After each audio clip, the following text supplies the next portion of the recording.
যে তরুণদের মাধ্যমে আমাদের নতুন বাংলাদেশ পেলাম, যাদের মাধ্যমে আমরা এই সংস্কার, দেশ সংস্কারের এই সুযোগ আমাদের সামনে এসেছে, সেই তরুণদের কোনো অংশগ্রহণ আমরা এই নারী বিষয়ক সংস্কার কমিশনে দেখতে পাইনি।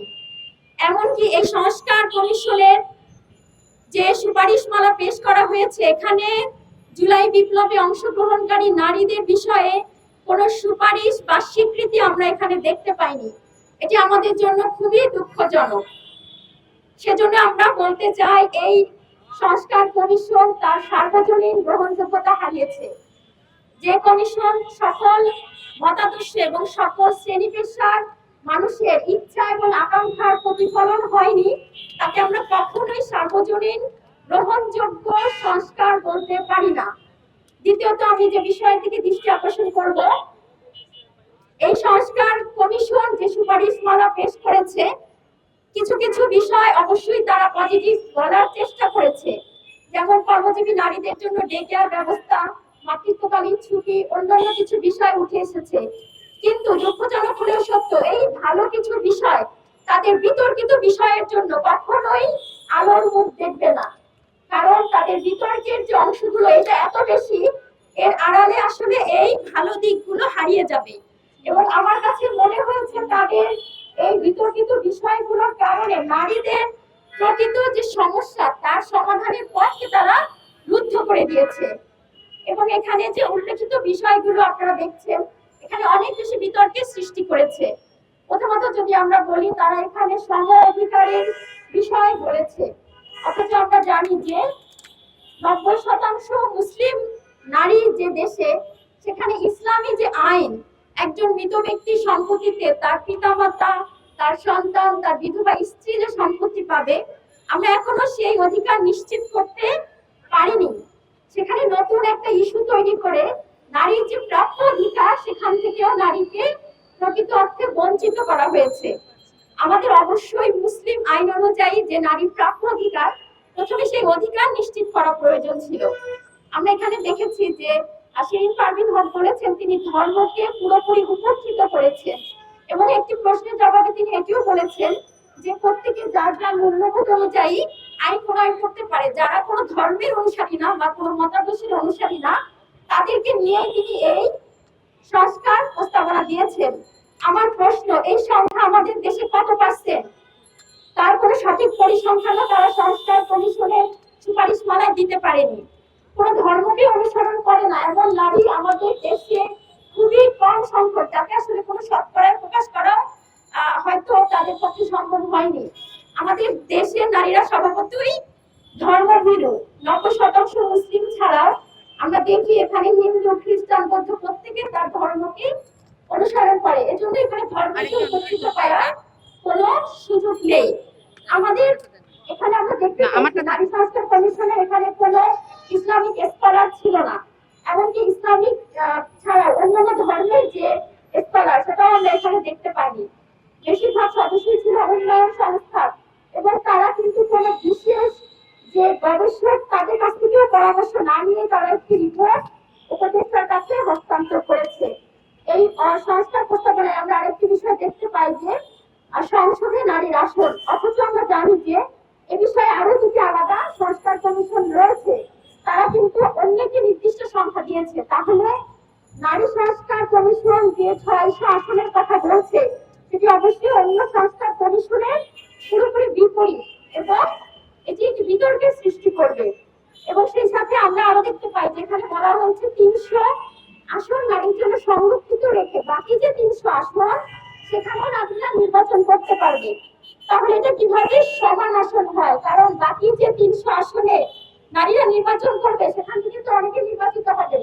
তাহলে অবশ্যই একটি সংসদ গঠন হবে যেখানে নারী সংখ্যাগরিষ্ঠতা এবং এখানে পুরুষরা উপকৃত হচ্ছে। কিন্তু আমরা বিশ্বাস করি যোগ্যতা অনুযায়ী প্রত্যেক সেক্টরে নারী প্রতিযোগিতা করে, তাকে প্রত্যেকটা জায়গায় দায়িত্ব পালন করা দরকার। এবং এখানে আরেকটি বিষয় এসেছে, এখানে কিছু কিছু স্লোগান এসেছে, যে স্লোগানগুলোতে পুরুষকে পুরোপুরি নারীর শত্রু হিসেবে দাঁড় করানো হয়েছে। এখানে একটি স্লোগান ছিল পুরুষের ক্ষমতা ভেঙে আনার সমতা। আমরা এটাকে বিশ্বাস করি না। আমরা বিশ্বাস করি যার যা যোগ্যতা আছে সে সেই ক্ষমতায় থাকবে। ক্ষমতা পেলেই যে নারীরা অনেক উন্নয়ন করবে সেটা আমরা বিগত সময়ে দেখিনি। এজন্য প্রত্যেকটা সেক্টরে প্রত্যেকের দায়িত্ব অনুযায়ী, সে পুরুষ হোক বা নারী হোক, এবং তার যোগ্যতা অনুযায়ী সে দায়িত্ব পালন করবে। আর যে কোনো সংস্কার আমরা দেখেছি যে বাস্তবায়ন করতে নারী পুরুষ যখন সম্মিলিতভাবে প্রচেষ্টা চালায় তখনই কোনো সংস্কার সম্ভব। কিন্তু এই যে নারী বিষয়ক সংস্কার কমিশন পুরুষকে পুরোপুরি প্রতিপক্ষ হিসেবে দাঁড় করিয়েছে, তাহলে কিভাবে সম্ভব আমাদের এই সংস্কার বাস্তবায়ন হওয়া? এবং এখানে আরো একটি বিষয় বলা হয়েছে যে স্বাস্থ্য এবং নৈতিকতার কথা বলে যৌন কর্মকে বাধা দেয়া মানবাধিকার লঙ্ঘন।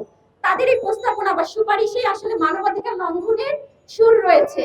কারণ দেখুন, আমরা এই ইতিপূর্বে জেনেছি যে এই ধরনের পেশাকে যখন সামাজিকভাবে স্বীকৃতি দেওয়া হবে তখন অনেক বেশি স্বাস্থ্য ঝুঁকিতে পড়বে।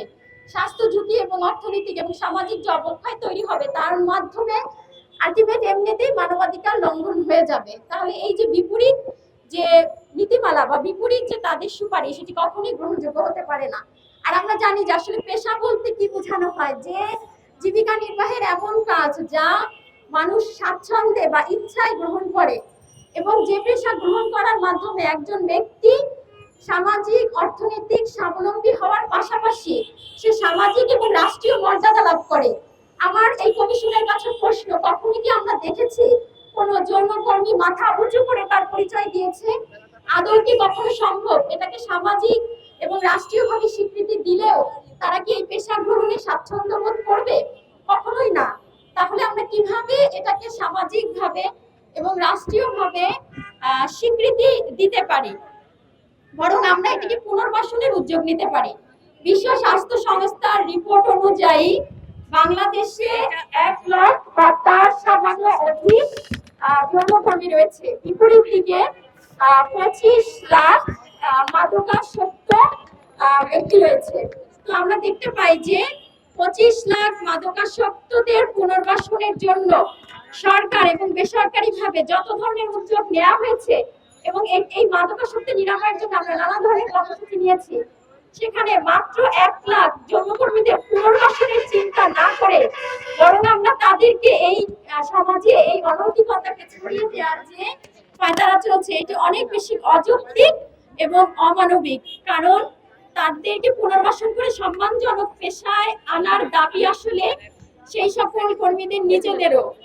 তো এক্ষেত্রে আমরা বলতে চাই যে এখানে যত ধরনের সুপারিশ পেশ করা হয়েছে তার যে অযৌক্তিক এবং বিতর্কিত সুপারিশগুলো রয়েছে এগুলো অবশ্যই বাতিল করতে হবে। এবং সেই সাথে এই যে প্রতিনিধিত্ব করতে ব্যর্থ হয়েছে সমাজের সকল শ্রেণী এবং নারী পেশার নারীদের প্রতিনিধিত্ব করতে ব্যর্থ হয়েছে যে কমিশন, এই কমিশনকে বাতিল করে পুনরায় নারী বিষয়ক কমিশন গঠন করতে হবে।